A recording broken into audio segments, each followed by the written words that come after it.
Greetings and welcome back, everyone. Today we'll be looking at the things that have been released so far for Robot Arena 3. We'll be taking a look at screenshots, concept art, and going over the video that's been put out. Seeing as how all this that we're going to be looking at today is concept art, and it's a teaser trailer after all, everything is a work in progress and is subject to change. So let's start first by looking at some of the quote-unquote bad things that I think about this game. Taking a look at the trailer video and the components that they use, it doesn't seem like there are any new parts to work with. Whether or not new components will be added is something we'll need to see as time goes by or the game is released. After 13 years of waiting to produce a sequel, it's going to be tough to live up to the hype and expectations some people would want to see in a new Robot Arena game.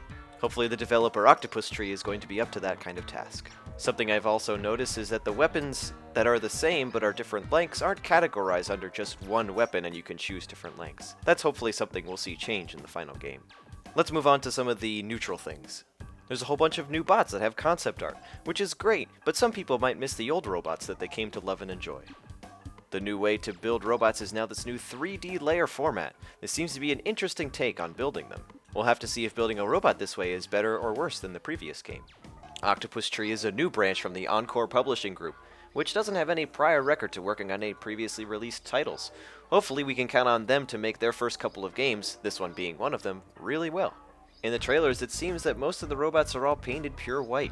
Hopefully we'll see more signs of custom painting and what that will hold as we get closer to the release. I'm not sure how I feel about the condensed menu portion on the left side and the way it looks for right now. If they do choose to use this UI, it'll take a little bit to get used to the format. And what exactly is this radiation symbol for? Let's jump over to what I think are great things about this game. It seems that they won't be adding a forum to their Robot Arena site, but instead keeping the focus on game tech mods. That's pretty cool. It seems that they're incorporating the Steam Workshop with the game. Hopefully that means more than just sharing your bot ideas. They have some cool concept art and in-game footage of new arenas, and the old arenas that they've reworked seem to be bigger. Hopefully we'll see even more from them when the game releases. They seem to have some really cool concept art of some new and old hazards. It also shows in the in-game trailer some of those hazards in use.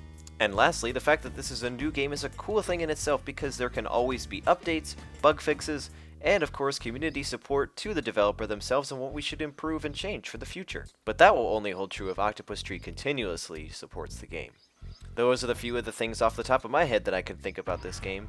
What do you guys think? Let me know in the comments below if there's anything I've missed or just something you want to say about it.